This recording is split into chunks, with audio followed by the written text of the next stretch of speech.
good morning, it's Judy. Welcome back to my channel. I'm struggling at the moment because there's an awful lot of things on my list of things to do, and none of them make really good one single content video.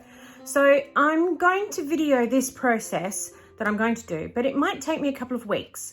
So I think what I'll try and do is release this as a two-parter so that you can get, it's going to be an in-depth. So if you want to find out how I'm doing this, then this is a really good series for you to watch, and subscribing will help you get notification that I'm putting up a new video. What I am making is these wash bags. Now, not this precise one, this is my personal wash bag, and I have embroidered my actual signature on the front of the wash bag. And I'm fairly sure that if you tried to screenshot that and use my signature, you wouldn't succeed. Now, the design of these wash bags is such that they've got a pull string at the top with a toggle to hold the string closed. But then inside it has a liner, and the liner is made out of shower curtain so that it is, I wouldn't say waterproof, but it will stop an awful lot of guck from flowing through into the cloth behind it, and it is washable, which means that this can go through the machine. And then if you've just got some small bits of guck that you need, the liner pulls out from inside the wash bag so that you can wipe it down in between uses. So the wash bags that I'm going to make are for a friend of mine, and she's a golfer. So I'm making them for a golfing day for her. The ones I'm making for her are going to be slightly smaller because I'm restricted by the size of the design that I'm working with. And I'm making a few modifications, so there's some bits I will show, and I'm going to embroider the day of the golfing day name on the back of it. Anyway, come along and see the process. I've got to make 8 of these, so what I'm thinking of doing is doing a production line. I've already cut out the material that I'm going to use, and the material I'm using is a tablecloth. There's a reason for this. But buying polyester material in an interesting fabric in white is quite difficult. You can get quite flat stuff, and it's quite expensive. It's about $20 a metre. Well, I picked up 2 tablecloths from Woolworths that are polyester. They've got an interesting texture to the material. Hang on, I'll go get them. Right, so here's the material that I'm using. And if you can see, there's a bit of a texture to it. So when I sublimate onto it, it gives a really nice finish on the material. A really nice texture. And the sublimation doesn't come off completely uniform like it would if it was a commercially produced material. So the finished wash bags themselves will have their own texture and their own individuality per item. I've already printed all of the sublimation. So what I have to do is I have to sublimate all of these pieces of material. I have to cut out the liner, and then I have to embroider the backs. So that's 8 backs, and then I have to sew the whole of the little suckers together. So come with me on that journey, and it might take me a little while. Talk to you soon. Bye.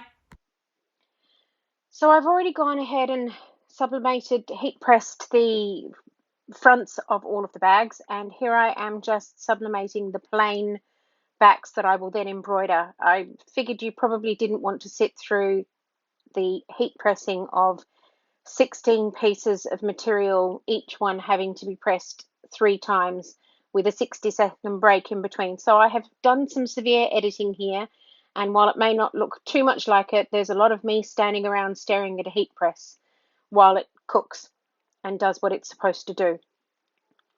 I have actually slowed this section down and done a separate video on how to sublimate when your design is bigger than the heat press that you have available. That was released last week, but I'll put a link up in the box up below and you can go and have a look at that, and you'll see that I have a particular method for making sure that the design in the center, which is the bit that's the important bit, doesn't ghost. So sit back and enjoy the heat press process.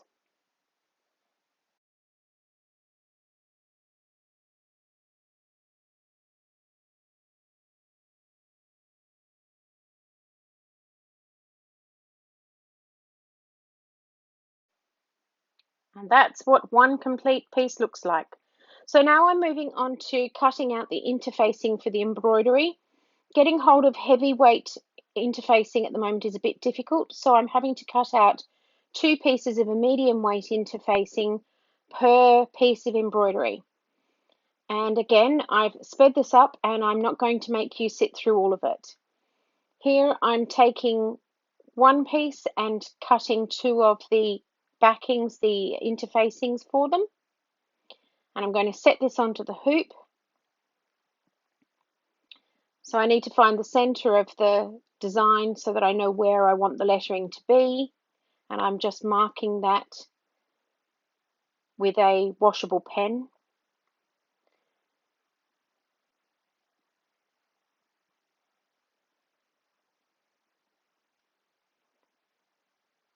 Once that's in the hoop, I can now move over to my embroidery machine, where I've already created the embroidery design on Embrilliance, and I've imported it onto my machine. So I'll set the hoop going, and the first thing to do is to make sure that I know where the center is, and then work out where I want the embroidery to appear, and then I just set it going.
Now that the embroidery has finished, I'm removing it from the hoop, and one of the first things I'll need to do is that initial tack line around the edge there.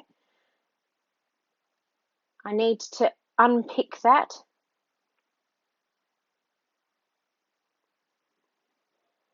Now, interfacing is made of a polyester, so effectively it's plastic, and I want to reduce as much landfill as I possibly can. I have a smaller hoop than the one that I've used in this particular design, so I'm very carefully going to tear the tear away interfacing, and if I cut these in half, ignoring the hole in the middle and just use the bits on the side, I can actually reuse these on smaller designs on my little hoop. So they'll be really good for initials and little logos and things. So trying not to waste too much. I am looking for a good interfacing that will do the job. So I worked out actually that cutting them down before I embroidered them was a really bad idea because it didn't give me enough material to put into the hoop properly.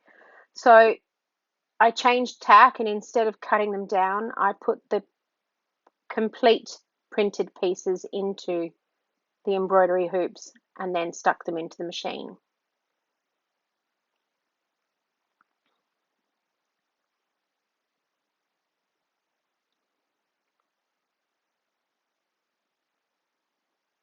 So here we are, just lining up the machine again,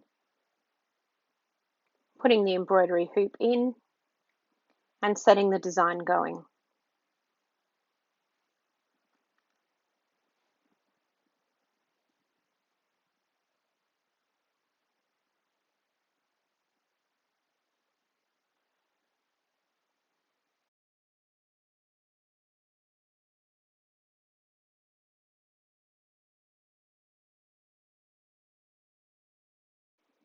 Now that all of my backs are embroidered, I need to cut them down to size. So I've taken the original one that I worked on and I'm cutting them all to fit.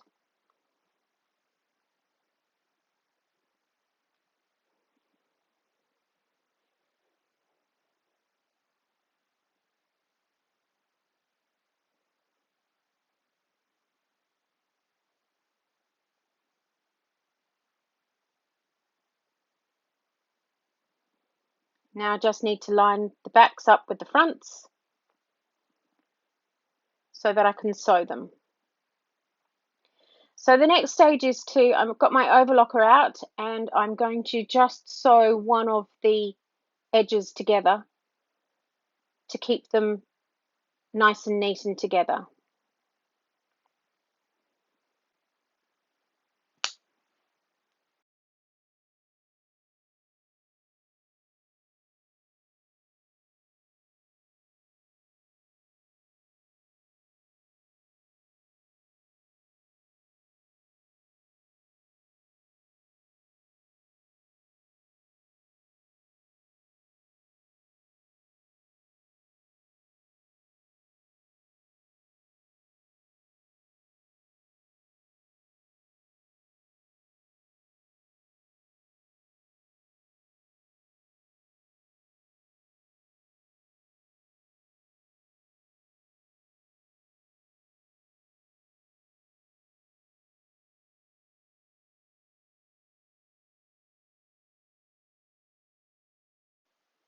After running all of those together, I now need to press the seams flat.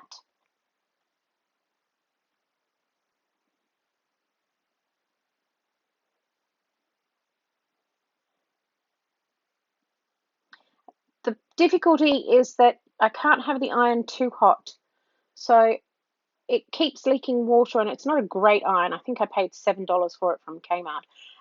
So it has a tendency to leak water if the temperature's too low.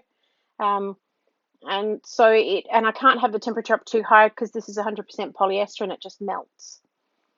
So now I'm going to iron the top hem down on the bags and clip those in place.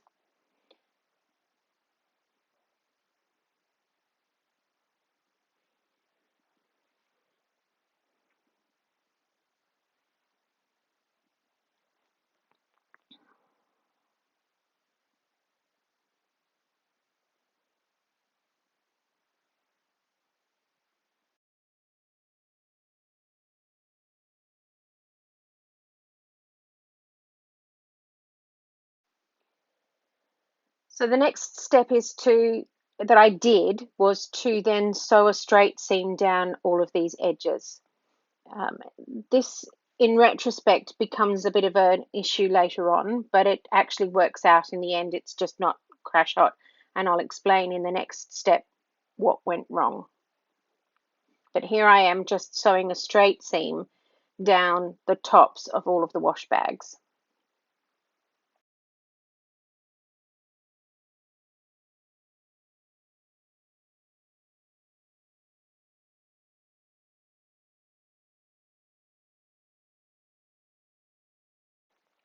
So I took it back to the overlocker and I ran an overlocked stitch down the edges. Now I should have done this before I did the top hem, because it then meant that the stitched overlocked edge is what shows in the final product, but it kind of gets tucked down inside the liner, so it isn't really noticeable. So I would have swapped these last two steps, overlock the edges, the side edges, before then sewing the straight stitch across the top.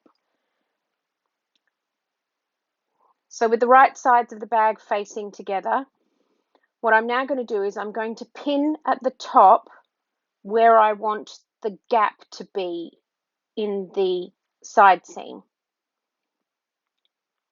and then clip the rest of the seam all the way down there. So I will now sew a straight seam where you can see all of those clips. I will then run a straight seam down. I'll then leave a gap where I've put the two pins as markers, and then I'll sew the top up together, so the edge of the top together. Kind of understand. It'll become a little bit clearer a little later on.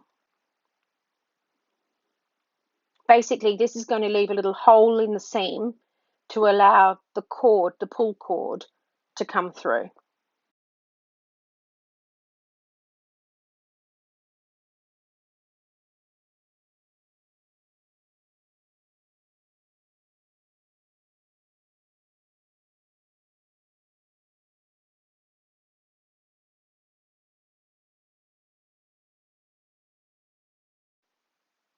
So now we need to create a gusset at the bottom. So I'm just squeezing the two seams together and pinning about 1.5 centimeters down from the corner. And I'm making sure that I get the pins pinned approximately in the same location. It doesn't have to be absolutely perfect, but it does need to be, this is the outer, so it does need to be fairly accurate.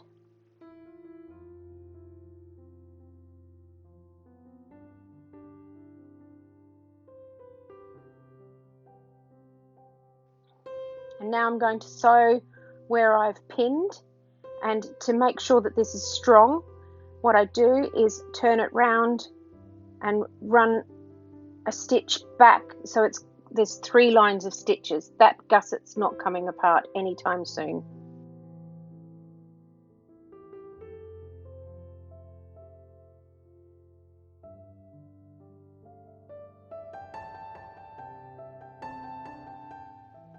And with just a little bit of tidying up of cutting of threads and making sure that I'm happy with the way that it's all worked, that is the outer shell of the first half of the wash bag complete. So when I turn it inside out, again trimming off any extra little bits of thread that have come loose.